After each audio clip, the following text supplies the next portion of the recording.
Yeah, against this right back, Charlie, definitely.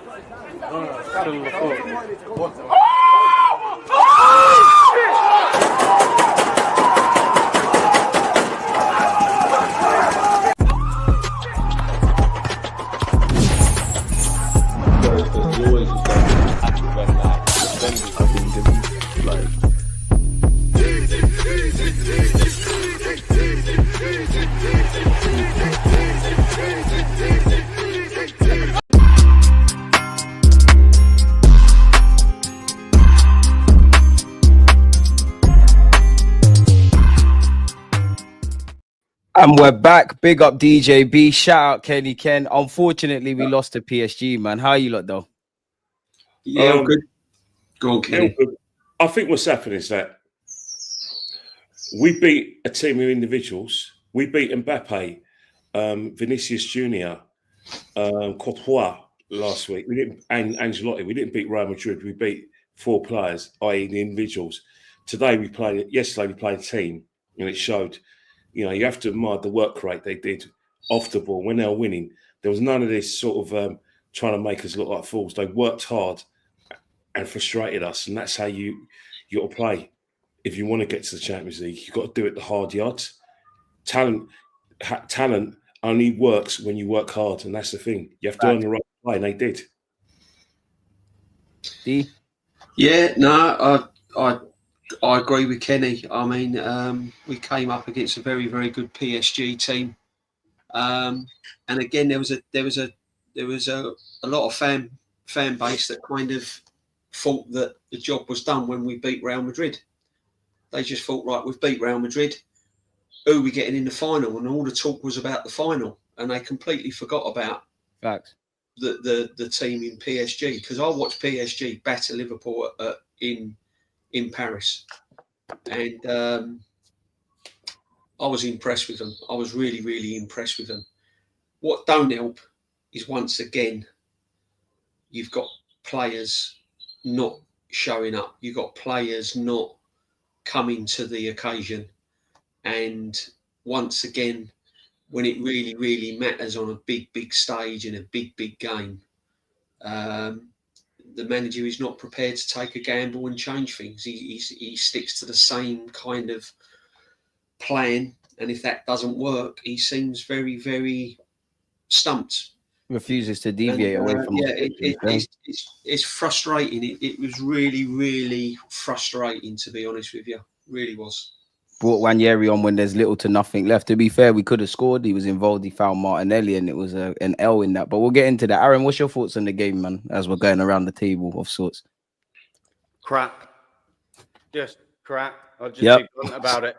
It was disgrace. It was pathetic. From the second, to tell you what, the Arsenal atmosphere in that stadium was unbelievable.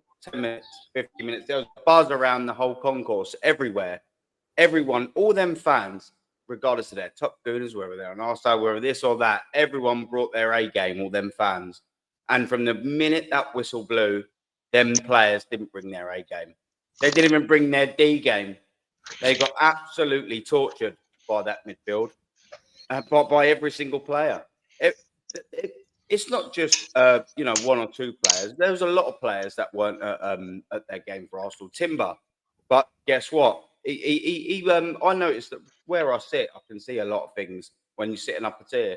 He looked absolutely knackered on, I think it was 60 or 70 minutes. He weren't walking right. He was limping. He was doing this. He was doing that. You might have been able to see it a little bit better, DJB, from where you sit. I don't know about you, Ken, you're lower the other end. He wasn't right. But I was looking at it. He was limping over his right-hand side a lot. It didn't look right. Mikel Arteta left him on for an extra 15 minutes. And I was like, well, he's clearly, there's something not quite right. He weren't at the races. So he weren't. He had a torrid night. You know, there was a few players that didn't have a really great night. But I'll tell you what, there was only one player that had the C on their armband. There was only one player with the C right there. And I'll tell you what, he was horrendous again. Martin Odegaard, how dare you go and look your missus in the eye when you go home at night and think that you've done a good job, a good day's work? Because you haven't. You haven't. It was horrible yesterday, man. You've been a disgrace all season. How dare you? It's not because he's had a kid. It's just because he's not good enough. I've done a show on mine about Martin Odegaard because people call him a failed wonder kid, and I proved that he weren't even a wonder kid to begin with. He weren't. He was just a 15-year-old that looked the part. He's never been good.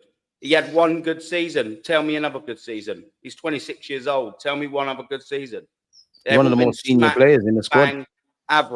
Smack bang average, and you can't be paying that. I was arguing with a couple of fans because that's how it's getting as well in the Emirates. That's what it was like for me. Because when he went off, I booed him, and too right and all because he went off down my side. He went up and walked out, and I booed, and then people were looking at me like how dare you as our captain? I was like, yeah, he is our captain, and he's shit. Like, yeah, but you know, Aaron, football's gone PG now, man. Yeah. Well, it ain't for me, and it never will be for me. You know, I'll stick to my guns in any way. Which that's who I am. You know, I'll watch football for me, not for the rest of the 60,000 that's in there. And unfortunately, the 58 of them are just totally gone. That's the worrying thing about this club. I had it last night when I went on a show. I argued with a couple of people, and you know, look, that they're all so deluded. How do we pressurize this club to change this? Because I'll tell you what, I name it because we got two phenomenal older heads in this building. Our phenomenal captains, our phenomenal captains. We've had Patrick Vieira and Tony Adams that captained us for 3 different decades. They did. We had Kenny Sampson, we had Graham Ricks, we had Pat Rice, Alan Ball.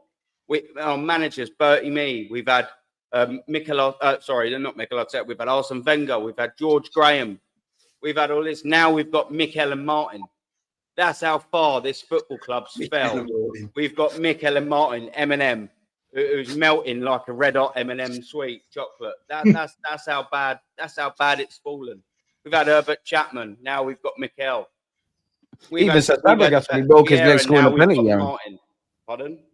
Even Cesc Fabregas when he broke his leg and scored a penalty in the Champions League for us. Like Odegaard, I don't want to make it all about him because he's not alone, but it's terrible now. Like it's got to the point you need to come out the team. You're not going to for PSG on Tuesday, but you need to, man. You're finished at this moment in time. When does it become unacceptable? This is the question that people need to ask. When does it become unacceptable? When? What's the it is already. He knows he's playing shit. Do we have to see? Listen, look, we're going to talk more into it. The tie isn't technically over. It isn't. There is a scenario in this planet where something happens, but crying out loud, we did not start it in any way, shape, or form. I thought we needed to win to go through, and we didn't. And I think we'll personally go out. I can't see us overturning it. I hope you're wrong, but boy, could we? Yes, of course we can. It's feasible. Yes, it is. The tie isn't over. If it was 2-0, I mean, we're talking about a total finish. Should have probably been that, if at a minimum. Should have been, yeah. But there are deep underlining issues now, and like what my good friend Matty says, the Southern Gooner, big up to him. Big up him, man. Shout out, mate. The gig is up. It's up. It's finished. When are we just finally all collectively or largely as a majority gonna just go, do you know what? Maybe this manager just is not it. It's never going to happen, man. It's not exactly. So while it doesn't happen, DG, we are going to be here over and over again. Swings and roundabouts, like Dan Potts says, man. Shout out to him. I'm going to wake up on the 1st of August and go, here we go again. 2016, 2026, 2027, 2028. What is it? They'll probably give him 30 million pound a year in 2027. And then we'll go again for another 3 years. And everyone will be thumbs up. Oh, second. When does it stop? When is it finally to say out loud, Arsenal are not winning anything. They haven't for half a decade. They will not now for 6 years, most likely. And guess what? He probably won't do next year either. Why do I say that? Because he hasn't done for 5 or 6 years. It's just not hard for me to see. Until he does it, that's going to be a question, Aaron, man. And it has to remain a question. It's time to get over the line. And we fell short in the first leg. Before I ask Rashid for his thoughts as well, Aaron, you lot were at the game. And Aaron kind of indirectly touched on it, which is a bit different. But if you just look online, and actually some fans, and even Wayne Rooney, people are very critical of the atmosphere about the game. Mm-hmm. And people said that about Crystal Palace. Like, are they doing too much? Does it play a part? Was the atmosphere dead? Like, paint a picture for us, you lot, man, that were at the game. Well, I'll let someone else say. No, I think what it was is that you've got to remember one thing. What killed the atmosphere at the game was the disallowed goal. That's what killed it. You know, if the goal was given, I think the atmosphere would be a bit different. But what happened yesterday is that you've got to remember, they scored after 3 minutes. And then for the next 12 minutes, we're just panicking and panicking and panicking. We're not creating anything. We're not getting hold of the ball. We're making mistakes. Saliba's getting caught in possession. So is our midfield as well, getting caught in possession. As the guy up top wasn't getting enough of the ball, so he had to come back in the midfield. And we're lumping it long for him. They kept on controlling the game. And it's one of the things where we're in shock. The crowd's in shock. You know, when you're in a boxing fight and someone hits you with a right hand and you're in pain, and for about maybe a couple of rounds, you're holding on to clear your head. That's how we were. Everyone on the football pitch was trying to clear their heads, and then just in the second half, it said, "All right, boom, boom, we score early." The thing changed. The minute the referee just allowed that goal, rightly so, although we didn't know at night, that was it. The atmosphere kind of changed. It's very difficult to get yourself from up and down because we needed the players to give us that lift, not the other way around. And sometimes it's the players who's got to do it. I think it's easy to criticise the fans, but let's get it right. The fans packed the terraces to the rafters on the basis that they think they're going to see a great game of football. Results of the last few years made getting tickets for red members and silver members pretty tricky. Now, if we were playing crap, the tickets would be all over the place. Yeah. You could get not just one ticket; you probably get 1 million of those. Yeah. I think what's happened, DG, is the Champions League campaign this season and the result against Real Madrid has smoke screened and papered over a lot of cracks of what's really going on at this football club. And the fact of the matter is, we have not been good enough all season. We've had players out of form. We've had a captain that shouldn't be a captain, and not showing up. We've got a midfield player now who we signed that we play as a makeshift number 9, who we've found out he's better as a 9 than as in midfield, because when he came back into midfield last night, we actually saw what a waste of time he was, because he's absolutely diabolical. So now we've signed a midfield player that we're playing as a number 9 because he can't play in midfield. Again. We've signed a centre half who we play at left back, and he can't really play left back. He's only good at going forwards in straight lines. Calafiori. Yeah. We're signing goalkeepers that are not good enough. We're signing a striker. We're signing another midfield player that we've made into a striker, Kai Havertz, that's not good enough. So I think yesterday, when that goal went in after 3-4 minutes, I think reality, well, it did with me, and I know the people that sit around me, we looked at one another and we went, here we go again. What do you expect? What do you expect? You know what I mean? What do you expect? This is how it is. DJB, though, we beat him in October, and it's the same team. It's no different. And this is the problem. This is the problem. We are not looking at the bigger picture. We go from game to game. We saw it against Man City, DG. We beat Man City 5-1. What happened after that? Look how we played after that result. Yeah? And it is a carbon copy of how this team is evolving. And it's getting worse. We're getting out of jail because the teams around us have not been very, very good. The Man Uniteds, the Spurs, the Chelseas have not been very, very good.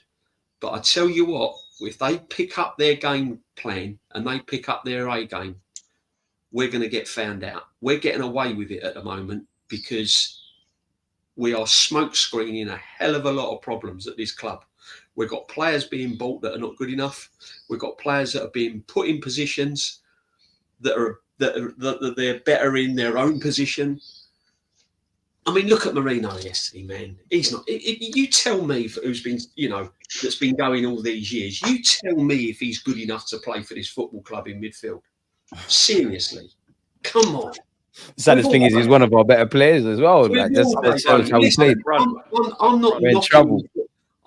before everyone puts something in the comment, I'm not knocking him for what he's done as a makeshift striker, but that's not what he was bought for. Exactly. Yeah, and when he went back in his position yesterday, we saw the Marino, we saw the player that was bought, and this is what I'm trying to say. And it's easy now, isn't it, to blame the fans because it takes the smoke away from the manager again. It's a cop out. The manager is getting away with it again because we're blaming the fans. Media, all the media's on his side. Men like Wayne Rooney and men like this, they're all on his side. They divert from the issue. From the actual things which is on the pitch. Where did he change it yesterday? I mean, look at yesterday. 89th minute and he's bringing on Wanyeri when you Campton's dropping a stinker from minute one. Martinelli. You saw the real Martinelli last night. That's how he's been playing all season, guys. Seasons, really, unfortunately. That's why if someone said to me, £70 million, yeah, you can have him. 40. To me, 40. That's how he's been playing all season. Right? Now, all I'm saying, and let Rashid, he's been really patient. All I'm saying is, give me a manager that tries something different in games. If he tries something different and takes a gamble and it don't come off, I can turn around and say, well, look, at least he's trying. Or at least you tried something. Yesterday was a carbon copy of what we've seen in the Prem numerous times. He could have brought Zinchenko on at left back. He could have took Trossard off, put Marino up front as our target, as our striker. He could have then moved and then put Trossard out on the left. He could have took Martinelli off. He could have put Wanyeri on earlier and took Skelly in midfield. He could have put Skelly into midfield to make things happen because he was driving forward at every single opportunity he had, trying to make things happen. But he won't try it. He won't try it. He will just sit to the same game plan, week in, week out, week in, week out. And I'll tell you something, this manager that he came up against yesterday sussed him out from minute one. He learned. He changed. He changed his tactics and he outscored him. He actually used all his subs as well. I was listening after the Real Madrid game. Oh, we're this, we're that, we're in the final. We're booking this, we're booking tickets. Who would you like, Barcelona or Inter? And I'm going, hang on a minute, we've won one football match. Let's keep our feet on the ground. I was level-headed all the way through because I know how this manager operates. I know how the team operates. And there's a lot of football. The manager's not good enough. And the more you stick with it and the more you smoke screen it and the more you cover it up, the more damage long-term this club is going to be in. And, you know, and I'm really getting fed up with it, my friend. I wish I could disagree, man, but gospel. Listen, man, I'll be real. Big up to everyone here. Big up to the chat. I'll tell you why the fans lost hope after that corner or that set piece. Sorry, that's because they know that's the only chance. That's the only chance we are going to create. This team is unable to create any. You can't create with a midfield with Odegaard, Moreno in midfield against Vitinha, against their midfield. No way in hell. It was football against rugby yesterday. Football against rugby. You can't beat. Listen, our team. Why? The reason why. Let's go back. I'll tell you why we beat them the last time we played them. We actually played one half that game and we scored 2 goals. We just took our chances and then we parked the bus. All that happened is... Would have been nice to park the bus yesterday, man. You can't park the bus when Dembele and Kvara are there. You can't do that. But we didn't know. But my thing is, bro, we didn't even park the bus properly. We didn't attack. How do you expect to win a game of football? Midfields everywhere. What was our tactics? What were we doing? Exactly. I just want to see it because then I could criticize it if I saw something. You're trying to do everything, doing nothing. It's just a shit show. It's a shambles, man. It's unacceptable. To park the bus against Vitinha and Neves and sorry, not but just you have them. to be defensively solid, and we weren't that. Look how big the gap was. Look at the goal. Dembele started from his own half. Like these are things you can't do in a semi-finals, man. That's just me, though, man. But go on, Rashid. Dembele didn't play. No, it's calm. Dembele didn't play when we lost. When we beat them to yeah, he got dropped. They had no one to keep us busy. They had no one. They lad up against Timber as well. They had Barcola that had like one chance, and that's about it. Because the best attack is defense. I believe in it. I really 100. do. So what PSG did yesterday, they kept us busy for 30, 40 minutes. Do you know how many passes we had after 40 minutes? 44. They had 141. It's madness. Madness. Do you know what he did after that? He played the low block. And if it wasn't for I think Barcola missed one, and somebody I think Dewey missed another one, they were playing the long balls. Why? Street smart Because performance from them. there you go. They already scored the one goal. Now you got to score. So it's a long day for you because you're gonna have to attack. And Arteta can't attack. How is he gonna create? How? We had one chance, Martinelli. I think was that an offside, by the way? Was it offside? I'm not even Because sure. most of man. our chances were. Yeah, Most of our chances were offside. Trossard missed the sitter as well, though, didn't he? Trossard missed the sitter. But that's what I mean. It's on brand with our season. Like how many times have we all sat here either on this platform or on other platforms and said Martinelli, Trossard missing chances that they probably should be doing better. We've had a bit of a brain fart where we've conceded, and like what Rashid's saying at the moment about us and attacking thing, it's kind of on brand with what we see almost week in, week out. It's just a shame it's come at this time, man. It's DG, let's not forget, bud, that off the back of Martinelli's only and best season, maybe under Arteta, that's unfair because he did have a good breakthrough under Emery, so I'll hold that. Under his only good season under Mikel Arteta, I should say, on the back of that, in the winter window, he tried spending 90 million on Madrid. So, I mean, he knows that he's not good Thank the enough. Lord that never happened. He's known that, but yeah, I mean, of course. But the point, yeah, absolutely, dodged the bullet. Do you know what I mean? Neo settings and all that. but you know what I mean. Like he knew he weren't good enough off the back of his best season because he tried spending 90 million to replace him. Why haven't we sussed that? Can I just remind everyone? Yeah, can I just remind everyone that you see this midfield, Odegaard, Moreno, and Rice. We saw that it didn't work against lesser. Worse oppositions. We saw it. It didn't. How are we expecting it's going to work against PSG in the semi-final? Whilst you saw what PSG done, they murked 4 Premier League teams. They played a lot of teams. Yes, they lost that first. Well, it's phase 1, isn't it? It's phase 1. He's getting used to the players. They don't understand his tactics now. That was quite fast because we took 5 years for them to understand this rugby tactics. Poof the ball and just hope. Just cross the ball aimlessly. Set pieces, disgusting goals. Look, if it gets you somewhere, well done. But that's not the kind of football I understand. I don't understand how this midfield, look, when Partey's there, don't get me wrong, when Partey's there, this is why I said I predicted a draw. I predicted a draw because I thought that we would score a set piece. That's what I thought. We did, but it's offside. We did, didn't it? We did. I lost my money. But the point is like, I thought that we would score and, partner boss, whatever, they'll play a little bit, get a little goal, and we move on. But with Partey not there, I felt there's going to be a big gap.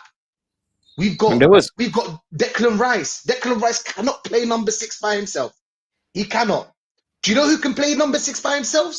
Yeah, Caicedo can. Well, not to the certain degree. Kante, Busquets. You need to be an extraordinary player to play a number 6 by yourself. If anybody knows that. In the Champions League semi-final, definitely. Come on, Declan Rice is a double pivot. That's what he is. And guess who's next to him? Moreno, man. Moreno. Rashid, 0 you know what, bro? Mate, I said on this show after the Real Madrid game, after Partey got that card, I said on here, I said on Dan Potts' show, I said on my own show, yeah? And I probably said on numerous others. When we was asking, what do we do about Thomas Partey? Some people were saying bring MLS up. Some people were saying bring Moreno down. I said neither, because what's the point in destabilising 2 positions? Because we've seen what Mikel Arteta does every single time. What he does is if one player's out, he'll jig about 7 positions to just cover it. There you go. That's why we should have kept Moreno up top. Why not play Zinchenko on the left day? He's a bloody midfielder. He's a 10 for his country. He's a 10 before Pep changed him. He's not prepared. Aaron, he's not. This is what I'm saying. He's not prepared to change. He's not prepared to gamble. He's not prepared to try something different. And this is where he gets found out. He's not being provoked to change.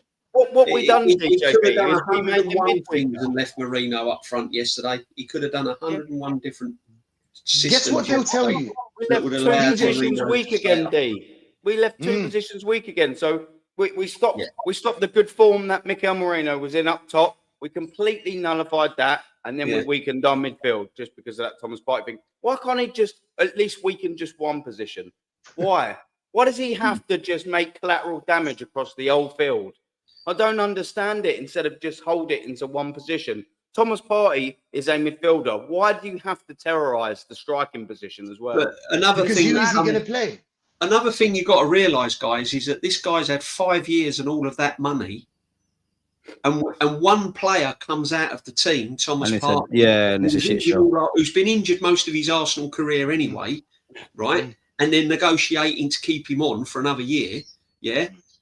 So all that time he's had at the club, all these years and all that money spent, we take one player out of midfield and the team Domino looks effect. the whole thing is blown up.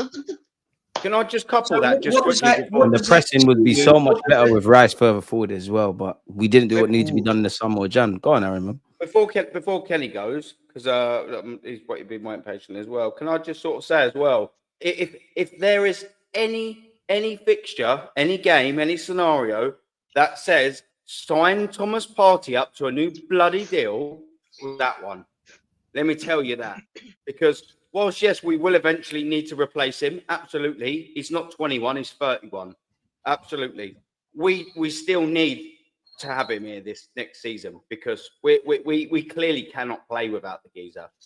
Like if there is a game, sign him up to a new deal. Keep him on his 200k a week. If that's how we're going to play without him, I can tell you that. Sorry, Ken. Yeah. No, I think the situation, the midfield situation, is always going to be a problem for Arsenal. And once again, it was our Achilles heel. It was Achilles heel yesterday. It was Achilles heel last year against Bayern, where all the parts don't really fit. He made a mistake in not using new stars in Partey. He went with Jorginho. He put Declan Rice in a position he should never have been in, where he was playing his best football as a number 8. And yesterday, Thomas Partey's in. The problem we got at Arsenal is that we see, whilst other teams cope, other top teams cope without their best players and try to adjust. Arsenal don't. Don't get me wrong. They'll adjust maybe once in a while, and you'll get a fantastic win, victory. When they're fresh teams, but a lot of that is because teams have given us space. But against the teams that are actually at it and don't give us the space that we need to put. That press was relentless from them, Kenny, man. We struggle, and that's the situation with Arsenal as yesterday. Another situation is that the midfield kind of picked itself. The reason why the midfield picked itself yesterday is because of the lack of options on the bench. Unfortunately,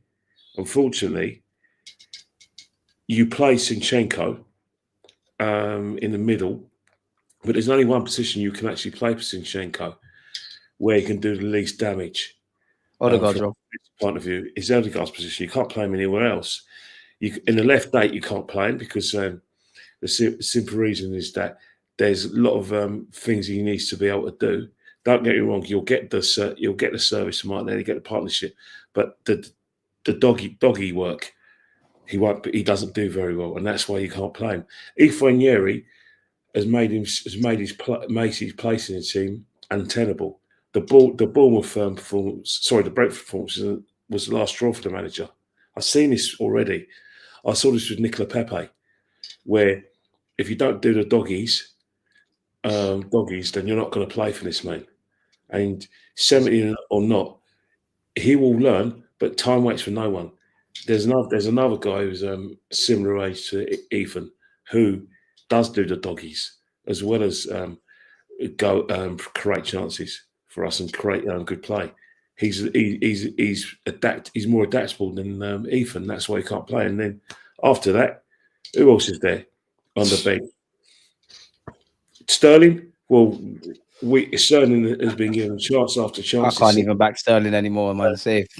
I don't know why he did in the first place. Jamaican bias. That's it. But after the Palace start, Sterling, come on, man. Yeah, but even so, but it's all right. Then you've got and then after it, you've got You got Butler, untried. Gower, untried. Who else? They're all untried. So All the random young players, yeah. Although you're going to get angry at the manager how it turned, his insistence of playing, being married to a system, and insistence of overplaying the personnel, has left us in a situation where even if you do get the kids in, they don't have enough matches to accumulate to the way we play. Accumulate to the way we play. Unfortunately, that's the way things are. And Tom's Partey was a massive, massive miss. You know, I've been saying it for the last year or so on podcasts that Declan Rice is not a number 6. He's not the best midfielder at the football club. It's Tom's Partey, and I was accused of having an agenda. You know, it's one person accused me on one of the channels of doing it as a race thing. I hope he now realises that how the folly of these comments, man. the actual folly of these comments. But it's not a case of Declan Rice. There's a bigger picture here as well. I was on talking to Lee Gunner. I was talking to Lee Judges. It's bigger now than giving Odegaard credit in the bank. These are the games where without Thomas in the side, you need him to turn up. And once again, we ended up carrying him. Once again, because Ethan Nanieri is so devoid of confidence, because he's so disappointed in his manager, we have to endure that garbage. And it was garbage. Real Madrid, what paper over the cracks, home and away in Madrid was his poor performances in both matches. No one seems to notice that because we beat Real Madrid. We now know comfortably. But we were playing against individuals. We weren't playing Real Madrid, we were playing Mbappe, Bellingham, Courtois, and Vinicius Junior. They weren't a team, as you said at the beginning. We're a team, but we're playing a team now that works hard, and Odegaard is found wanting. And one thing we've learned as well in the midfield as well is that our bad midfield habits in the Premiership, where we struggle against the mid block and the low block, came in Europe. One of the things we prided ourselves up until yesterday was that it was two conversations, two competitions. Now we're now saying is that you can only you can only play games until you get found out. We got found out, by a decent side who weren't afraid of us physically. They weren't, they may not be as big as Mourinho, as big as Rice, as big as obviously the soon to return Thomas Partey. But one thing they do is they worked hard, and when they had the ball, they kept it. Another thing as well, they said they would do that before the game as well. Yeah, they reign, and that they use their young legs. We have experience, but they got youth, but they reign, and that's what they're going to do in the next second leg. So we need to be in a situation where I understand the temptation from the fans and the players to think, right, we're 1-0 down, let's go for the game. No, you don't. No, you don't. Smart, man. You still got to play smart. You still got to do the disciplines well. You still got to make yourself difficult to beat. And if it's 0-0 after 45 minutes, so what? Boo-hoo. You're still in it. If it's 0-0 after 60 minutes, boo-hoo, you're still in it. Just need a couple of moments and you could turn the tie on its head. So, still play your best, brainy football and see where it takes you.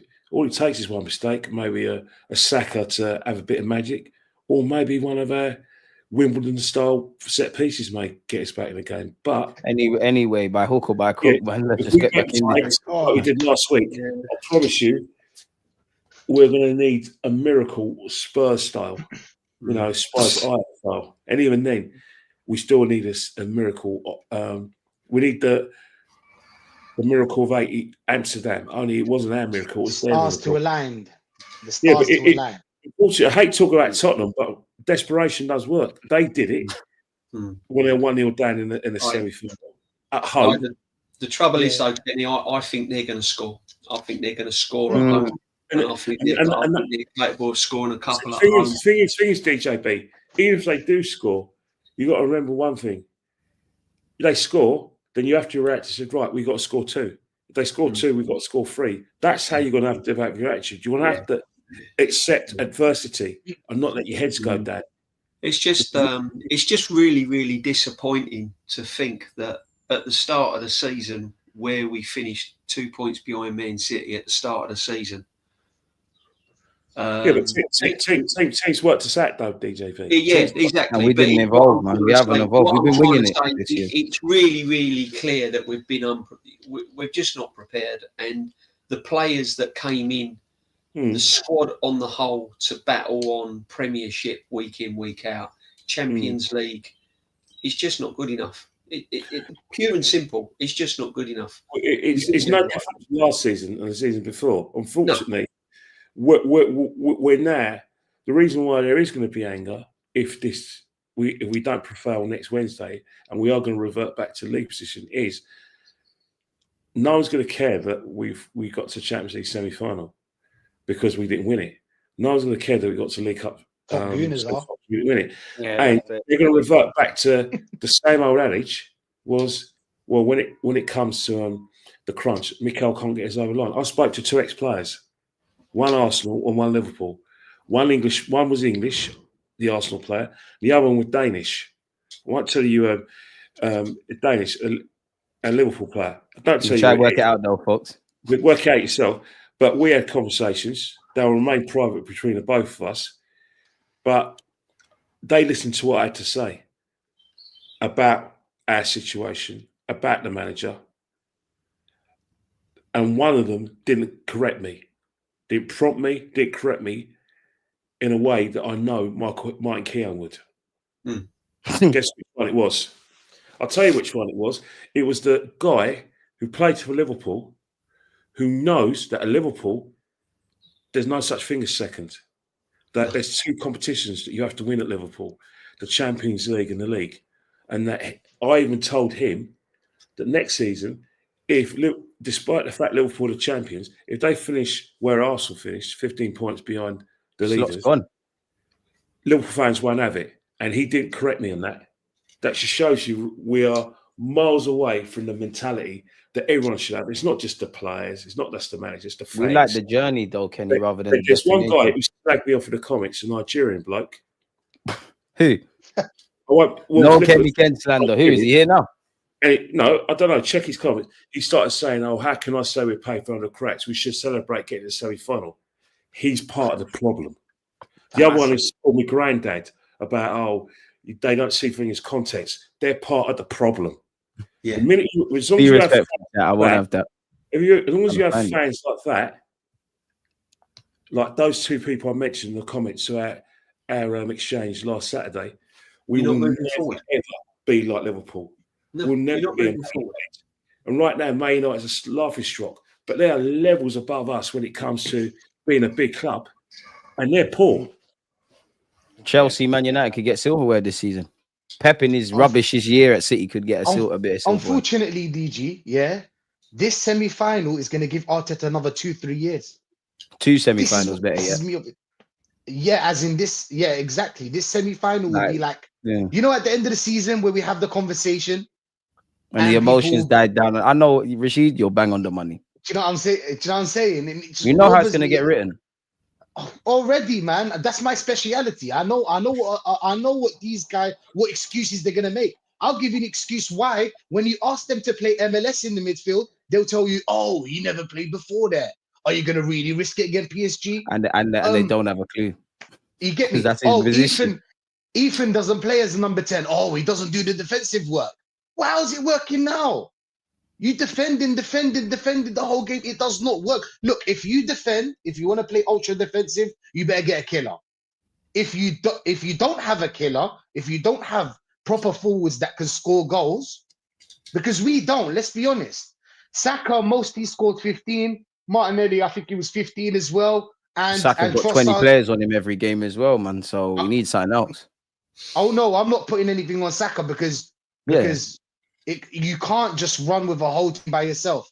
Exactly. But I am. You can't. But my point is like Trossard can't do that either. So what you have to do is create, like we did the season where we were 8 points clear. We were murking everyone. Why? We create 30 chances, we score 3. But we create a lot. Do you know what I'm saying? And then they'll tell you what, but that's how the league were. That's how we lost the league. But Klopp lost the league, and he didn't revert back to another tactic. He continued with his tactic. Tweak it. Add the little player here, little player there. You know, a couple of players on the bench just in case we're in trouble.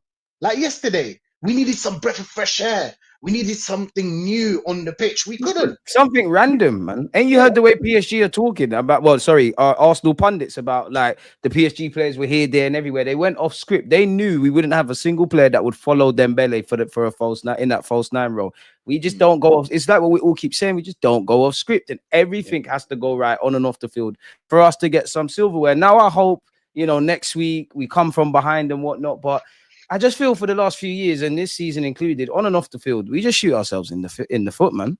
And this is why we keep talking about the same things. Go on. Rashid perfectly segued me into my point. Yeah. So DJB's already said that this manager refuses to change things in game because he's probably the worst in-game tactical manager of all time. By the way, that's why he's had plenty of opportunities and don't do it. But guess what he does? Every season he changes it. So why 2 years ago did his whole entire squad come out and say, it's taken a couple of seasons for us to get used to Mikel Arteta's system, but we're there now. Okay, cool. What did I take from that? It takes the squad 2 years to learn a new system. Why does he change it every year then? Facts. The players have come out and said that with their own language. That's not me. It's taken us a couple of seasons to learn his system. Why does he change it every year then? The in-game tactics is unacceptable. 1 step forward, 2 steps back. What are we doing here? It's ridiculous. And you've got a manager as well that changes it once every year. It takes them 2 years to learn it. And then guess what? He won't change anything in game. So when it's not working, he'll just stick to his guns for that year. And we're wondering, why aren't we winning anything? He sees anything way too slow. Either doesn't learn or takes too long to learn it. And now we're seeing what his man management skills are like. Look at Ethan. Okay, he might not do the donkey work but there are some players that don't. Make up the difference elsewhere, man. Make someone else just do that. Right? Look what the Liverpool manager has done with Salah. Even Salah said in an interview, I don't have to defend so much. Well, why have you improved this season? The man come out and said, I don't have to defend so much this year. He's told me to play in the final third more. Well, if you've got Ethan that's deadly in the final third, and you're any good as a manager or as a coach. And we're meant to be one of the best defensive sides in the world. Make him more dangerous in that final third. So, look, I understand that you don't want to defend. I understand that that's not your strong point. So what I'm going to do in that final third, I'm going to make you one of the best players in this football league. I'm going to make you deadly in that final third, and I'll get someone else to do all that work. I just want you in that bit there. I just want you to, when you've got the ball, you're running at players, you're making things happen. Yeah, but he doesn't do that. DJ, why do you need him to defend? What does he do? You're not doing the work. You're not doing the workload for me. You're not my type of player. So what I'm going to do, I'm going to keep you on the bench. I'm going to bring you on the 89th minute because you're seeing with your own eyes that the player in your position is absolutely stinking the place out. So I'm going to let you witness that for 89 minutes in the semi-final, and then I'm going to bring you on. And then eventually what I'm going to do, I'm going to loan you out, and you're going to end up like Emil Smith-Rowe. So, I hope to God that's not the case. Can I ask watch this space, DG? Watch this space. This kid is going down the same route as Emil Smith-Rowe because this manager cannot improve a player. He does not know how to improve a player. If the player's got natural ability like Saka, he's always going to shine. Gabriel Magalhaes, he might have improved him a little bit, but I don't believe he's improved him. I don't believe he's improved any player of any significance at this football club. In fact, there's players that have dropped off the cliff. Would you say Rice being devil's advocate because he's doing the 8 thing now? Rice is having to do too many jobs, man. Rice is having to do too many things. When Partey and Rice are playing together, you see a balance. But when Partey's not there, Rice is having to do a 6. He's having to do, and look at him last night. He's having to do 6. He's having to do 8. He's trying to run. It's like him at West Ham. He's got to do everything. He's trying to drive forward. In actual fact, I think Rice was probably out of the worst bunch. He probably might have been one of our better players. He was trying to create. He was trying to make things happen. He was the only player that was trying to drive the players on. Yeah. Him MLS had some courage. He's looking about. He's doing this with his hands. I don't want to see that now from my captain. Put your hands down and use your brain and your feet. Yeah? I don't want to see it from our captain anymore. And this is the problem I've got. And I'll keep saying it until I'm blue in the face. The bottom line is we've got too many average players at this football club and we've got an average manager. And until it changes, you're going to see the same situations season in, season out, season in, season out. And the only thing that's going to change is the season ticket prices are going up. Yeah. All right. And eventually you're going to get more and more graveyard settings over at the Emirates because people are just going to sit there and go, oh, here we go again. Because you're building up the excitement and not delivering again and again over the line. Look at the same old thing again. You know? PJB, Einstein said it best, mate. What's his definition of insanity? Doing the same thing over and over and expecting a different result. I mean, there you go. More than those smartest men that ever lived. Do you know what I will say is back to the Ethan Winery point. This is a question I want to ask to the panel, ask the chat as well.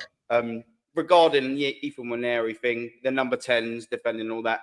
Can anyone name me a number 10, an elite level number 10 over the years, however many years you want to span it, a world-class number 10 whose best, you know what I mean? He was world renowned. His best attribute was tracking back. Oh, wait. Not one. Not one. Not one. None. Exactly, yeah. Dennis Bergkamp didn't come tracking back and defending, did he, on the edge of his box? But we don't need him to track it back. Track back. That's the we point. don't need him to track back. Well, in modern football, you have to.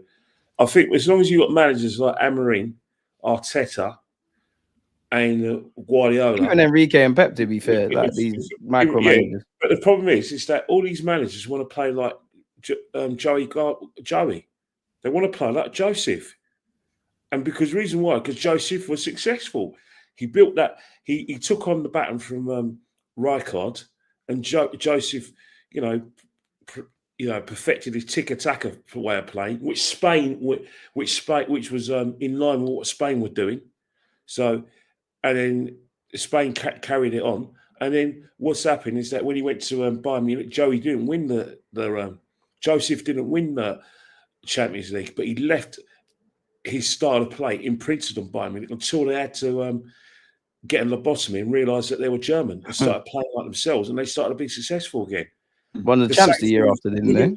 Joey played in Italy when he played for Brescia, but even in Italy, they were trying to copy Joseph's way of playing. And that's the thing. Right. Every team is trying to play like Joseph. And you've got two of his greatest disciples, Mick Arteta, and look what another one of Joseph's disciples is doing at Chelsea. Maresca is ruining Chelsea. Maresca ball's an eyesore. An absolute eyesore. Look what's happening. The Liverpool managers is a breath of fresh air, isn't he? Because he's going against the grain, and it's proved it. Look how many points clear they are. And Klopp was the same sort of thing. Because, for instance, Johan Cruyff, total football, was about work rate and people being able to play different positions. But Joey's football is Johan's football with Dr. Martins. I'm sorry, but that's how it is. You may not look at it, but how many flair players have fared under Joseph's way of playing? The only player that fared under Joseph's way of playing, that's a good point, and that's in spite of Joseph, is Messi. Haaland is in spite of Joseph. De Bruyne. De Bruyne, in spite of De Bruyne, still work rate. I've seen better fair plays than De Bruyne. De Bruyne stands out. But if you think about the classic number 10s, De Bruyne still has to work. One of the reasons why Man City's style of play isn't working because De Bruyne's got no legs. He's got no legs. Bernardo Silva's got no legs. But before that, when they had legs, that's when their football worked. And last season was the last hurrah for Joseph's style of play. The season after, they still had lead in their pencil. That's why they're able to win the treble. But since then, Joseph has now got to reinvent himself and get younger men in. You notice that Man City, they play their best football when De Bruyne, Silva, and Godwin are not in that midfield. Yeah, but the problem is, this is what I want to talk about. You see, Arteta, I don't understand him because you've got 2 rugby players behind, supposedly, who play Ethan as number 10. You've got Declan Rice, workhorse. You've got Partey, workhorse. You've got Timber, Skelly coming into the middle. You already got three that can defend. You got a high line, 2 quick centre halves as well, and a keeper will come off his line as well. You can gamble. Okay, you don't want to start with him. Okay, cool. At least the 60th minute, 65, put Ethan on. Do you know what I'm saying? Even Zinni at this point, something's got to change with Odegaard. He might have to. Well, he does have to come out the side because Odegaard carries the ball sideways. I'm sorry, in a really he's not bad carrying the moment. ball. You see how yesterday Vitinha and them man carried the ball and they were going forward. They were going at us. They were finding we want in our spaces. midfield. That's what we want in our midfield, and that's something Odegaard is not doing for us. It's always sideways with him. Sideways, or backwards, obviously, or just give it to Saka. Then Saka's got bare man on him. Saka's going to have to go back and revert and we go again. Or just aimless crosses. It's just the creativity is not there. It's not there. But if we play, we need some type of competition. What Kenny was mentioning right now is true, but these managers had competition in their team. There needs to be some type of competition in the team. Yeah, the squad depth's not good enough, Rashid, is it? This is it. It's not. It's not. Got back to the summer. Chances. We found Skelly. How did we find Skelly that he was a good player, a top class player? Why? How do we know? Because we played him. We tried him. Why didn't you give a chance to Ethan? Maybe he was the next Skelly. Do you know what I'm saying? It's just madness. It's just madness. We saw yesterday. What did we create? What did we really create? And you man are telling me Real Madrid. Bro, it's the same thing. What happened? Plan A. It's basically plan A. Yeah, that's what I Plan said, A. where everything has to go right. Any spanners, we're in trouble 9 times out of 10.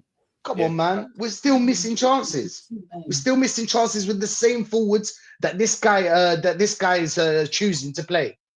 Yesterday was unnecessary for Trossard to play there. Unnecessary. I know he's been scoring, but we know against who. You saw those teams. It's different ball. It's different ball. Or just bring him on, like we said, just bring him in after.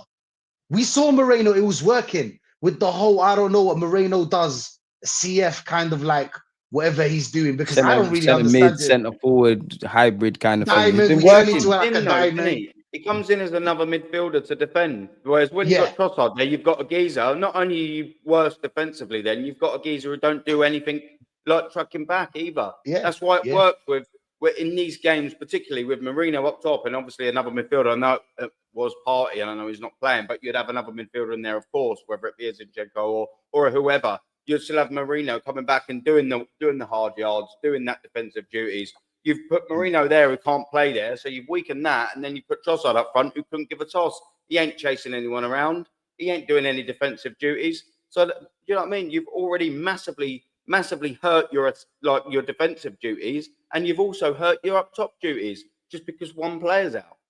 Yeah, it's mind-boggling. This is where a top manager's skills come into play, Aaron, and this is what we haven't got. He smokes it. He gets away with it. He gets lucky. Every now and again, when he's backs against the wall, he'll come out with a result. He'll pull a result from somewhere, and everyone will be gassed up. But you got to look with this manager. You have to look long term. You have to look at what he's done in the last 5 years. You have to look at the amount of money he's had to spend. His recruitment has been absolutely appalling. On the whole, his recruitment's been absolutely appalling. And you've got to going forward. Because this time next season, and I've said it all along, we'll be having the same conversations. Yeah. You know, it's not going to change. Yeah. Not going to change. The creativity, where is it coming from? It's not going to come from Moreno, and it's not going to come from Odegaard. How are you going to create? How? And then Because we don't Saka, commit to it as well. It's half-hearted creativity. Like, I understand you can't go gun-ho throughout 90 minutes here, but it's like sometimes I genuinely think you could see some of our players look at it, consider it, think they can play that line splitting pass, but they rather play the 5-yard one because let's keep possession unless it's evidently open. And for me, we don't have that healthy randomness. We don't have it. And that's that's one of the things we're being crippled on beyond everything else we've discussed throughout this 55 minutes. We're just shooting ourselves in the foot, man. Yeah. But who told them to do that? Who told them to play safe? The Every gaffer. ball, play safe. Arteta always plays safe, sideways, keep the ball. We get the whole idea where keep the ball, but we don't have time, Gaffer. We don't have time. We're losing 1-0 against PSG. Personally, Huh? I think I hate to say it, I think the tie's done. I think we had to win that. For me, it's done. Because I'm gonna be hopeful and say we're gonna do it, but it's just all blind optimism at this point. When you attack PSG, it's long for you. One long ball, Doué, Dembele, Kvara. Yeah. Too much talent. Unless one of them gets injured or something. Too much talent. You saw how they kept Skelly and Timber busy. They kept him busy. Skelly couldn't help in the midfield, and Timber couldn't help on the flanks.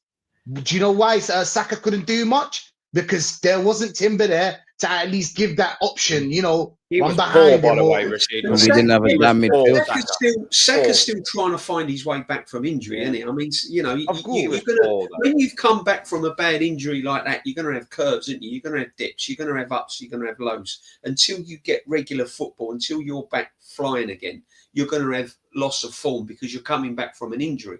Yeah. So with Saka, I can understand that. But I mean, as I said, Moreno, man, we saw him. We saw him in midfield. If that's the future, if that's going to be our partnership next season, I'm worried. Hey, guys, sorry, cutting DGB. Let's remember at the beginning of the season. Let's rewind in how every midfield, most midfields that were discussed at the beginning of the season, not very few of them included Thomas Partey.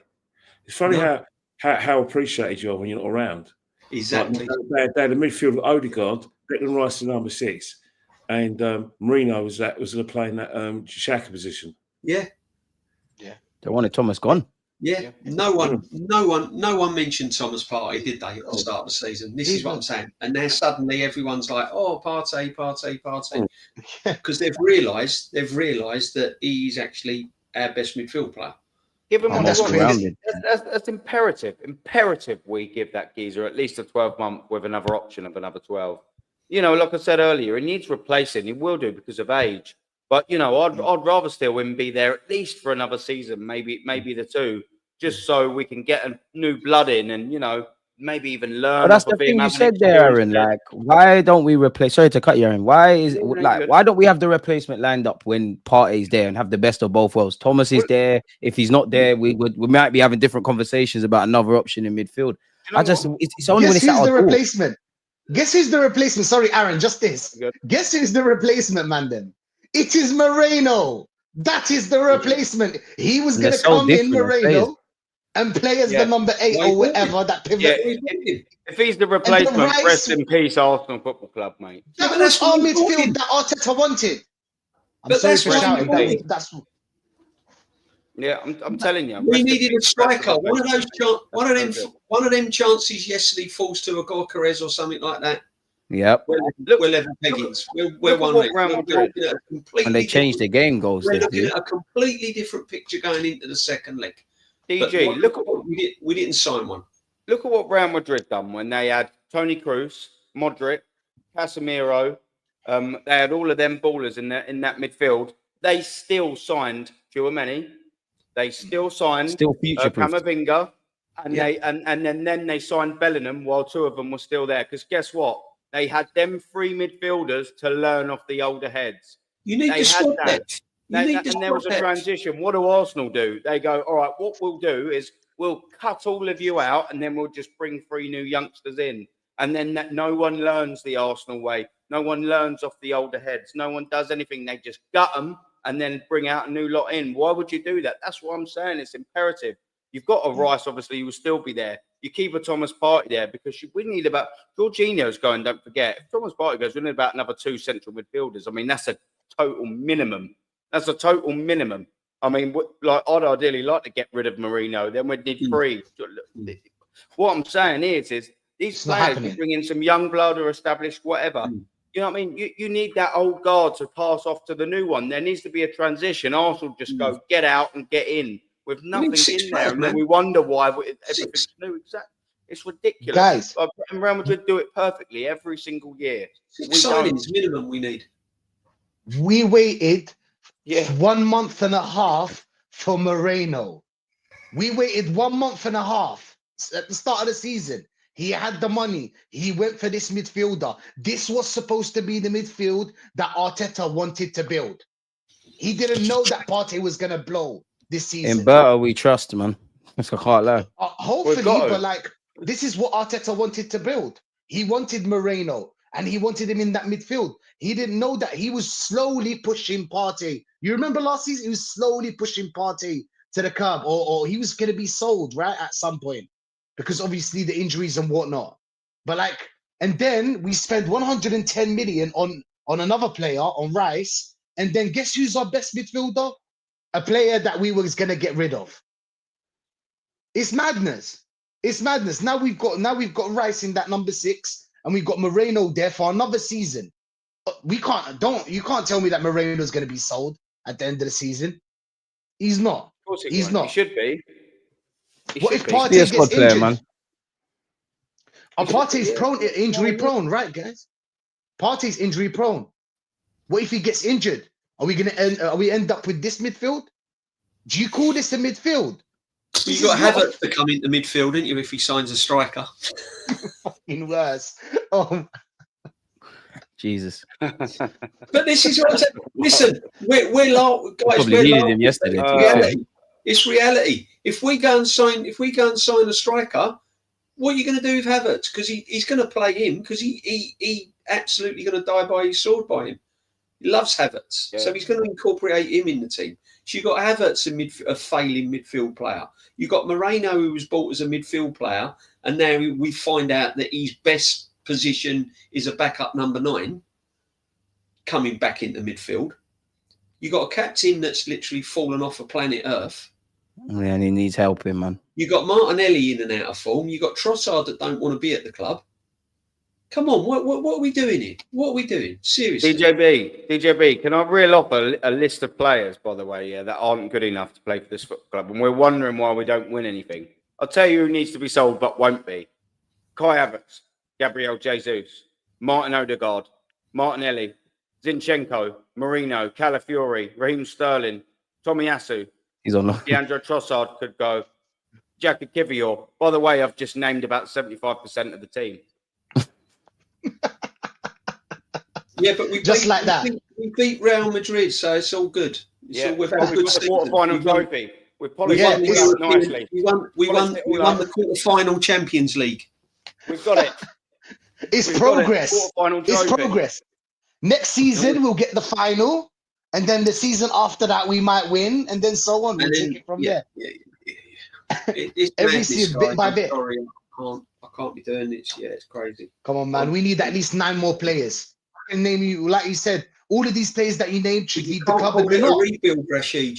This is another thing now. When all these players come in, you're not allowed to call it a rebuild. It's not a rebuild. We're just tinkering. We're just making little adjustments. Yeah. What if one person call it a retool or something like that? Just call a spade. So and there's nothing wrong with that. Next year will be the 4th year we enter in trying to fight for Prems and Champs. That's 4 years. That's a long time. You do need to rebuild. As Aaron said, like you don't necessarily have to agree with Aaron saying selling everyone. But the main point is there's speculation over a lot of those players. There's probably more players we'd let go if we could get replacements than we'd keep. Like we'd keep Saka, we'd keep Rice, keep Lewis Kelly, Gabriel, Magalhaes, Saliba, Rayard, probably a couple of others. But if your name's not them and the usual suspects, you might be able to go. Yeah. And where are my ballers, by the way? Where are my ballers? We're in Champions League. We've got Champions League football. Do you remember? You remember when they used to tell us that when we get Champions League football, we're supposed to sign ballers, right? We're supposed to sign proper players that we expect, proper players like the players that were in 2004 and We were told them players with days X when we used factor to. when we went out the champs last year. Where are they? Rashid, Where brother, are they? even Gazidis told us there's going to be a catalyst for change. What happened? That was about 15 years ago. Nothing happened. Well, the We were manager told on to the be pitch, excited by Josh the Kroenke. manager on the pitch Oh, last nothing game of the happened. season against Everton. Look what he was blurting out. Where is it? Guess what? We get told an absolute load of dribble nonsense from the upper tier of the Emirates hierarchy, and guess what? Year after year, they don't deliver. Yeah. Do you know what? I set myself up for failure every year because I think, oh, do you know what? I hope something Maybe changes it's different. here. And there's only a little percent of me that thinks that, and then I just very, very, very quickly humble myself and go, "No, you're right again, Aaron. Yeah, it's going to be another year." And we want to be wake wrong up, with throwing it press out the there. alarm, and then it's going to be Bill Yeah. Murray settings. You're going to wake up and it's Groundhog Day all over again. Do you know what I mean? Here we go. I've never felt like Bill Murray so many years in my life. 5 years. I'm turning into Bill. It's so Bill Nosey. Oh well, never mind. I hope we win the champ, Shady, man. We want to be wrong. Like, I hope we're just having a bit of a moan next week. We turn it around. We're in the final. We all want to be wrong, but I think the frustration comes with this has happened. Go on, D. No, listen, I'm DG because I've got to go shortly because I'm on another buzz with Jez and Big them up. look, at the end of the day, I went there last night, and before the game, I met up with Dan and Lee Judges, and we was all there, and the crowd was all upbeat. Everyone was like really upbeat. The whole stadium before the game, fans were excited. So we all wanted a win. We all wanted the best for this football club. Of course we do.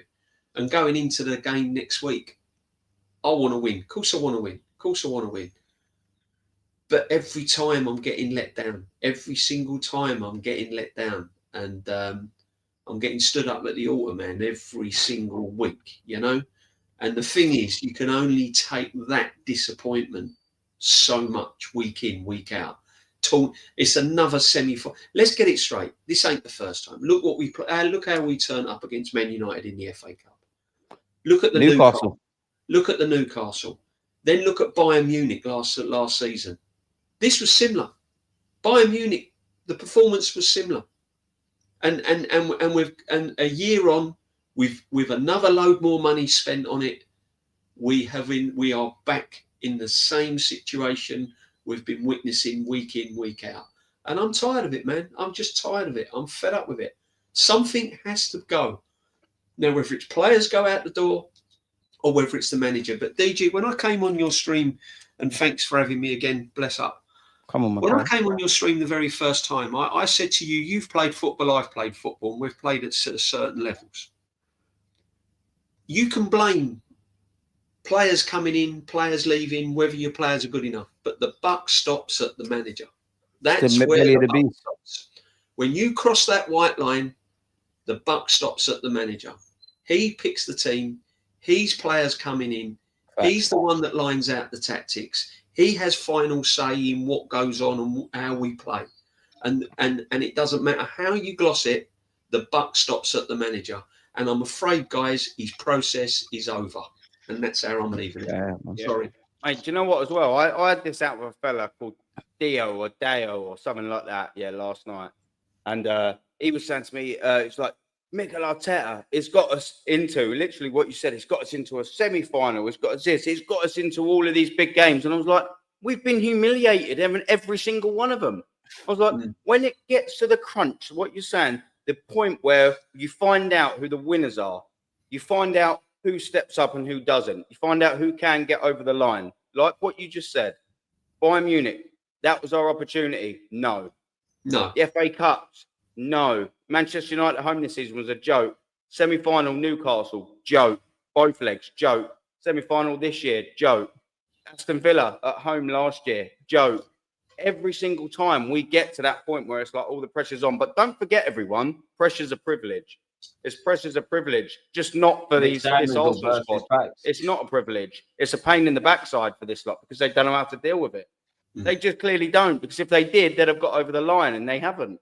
And it's worrying that these lot think like that because they're just happy to be in the quarterfinal and the semi-final. They're happy with this, but guess what? Like, I'm not. If you I'm cry not if happy you don't. with it. I'm not happy with it.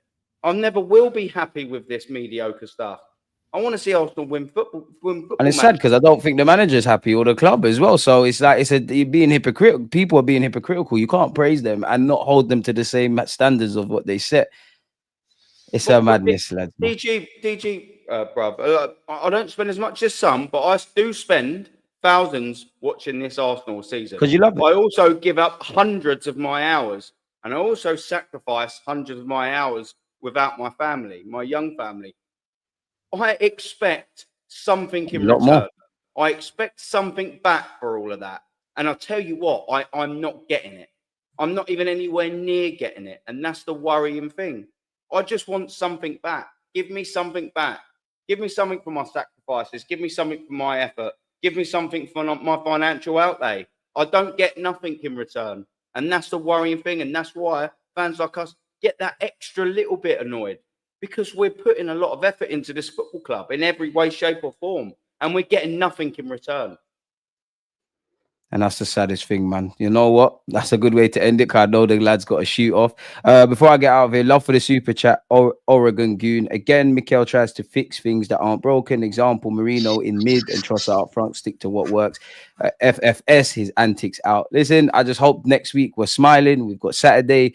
These lot have to shoot off. So the main thing is shout out to my panel. Big up you lot, people. Make sure you're following them and whatnot. Where you two, DJB and Kenny, where you lot heading off to, man? We're with Jez. We're going to Jez's History Channel, the one and only Jezza, the Godfather. We're going on his History Channel, which is a lovely channel to be on because it gets you away from all of this that's going on at the moment. League titles, and we start talking about the good. We start talking about our lovely history and the good old days. Proper teams, proper players, proper managers. Aaron Rashid, where can we find you lot? I think you'll find us in about 45 minutes, wouldn't you, Rashid? Yeah. We've got a new panel show starting up, a regular one with Northside, with Ola at the Fight Club. I think is it the Fight Week Club or something like that. He is, and Hooks and me and Rashid. Big him up. Yeah, the first episode will be at 6:00. So you got plenty of content, man. You got plenty of content. Boxing. Yeah. Is it about boxing? Yeah, I'm sure it's called Fight or something like that. Ola, do you know? It's on Ola's channel. Yeah, that's it. Yeah. Oh, okay. No, it's on Northsides, but yeah, he's got Ola. It's the five of us. Kenny knows about it. Kenny loves his boxing, mate. He knows about it. I was. Remember, I told you what was happening, didn't I, DG, last week when we spoke on the Saturday? I told you how it's going to go. Right man won. Yeah, right man. It was a good fight, good day. There was a guy who called Chevron Clark. He lost his fight. Never come back to North London forever. If you don't come back to that, you could have come back to something else other than that. I don't have much sympathy for him if he loses pluck out of that. Yeah. Big up, man. Come on, and on that note, people, like, comment, subscribe. There's plenty of Arsenal content that the lads are doing. Peace. Man, them safe. Peace. Big up. Okay, right.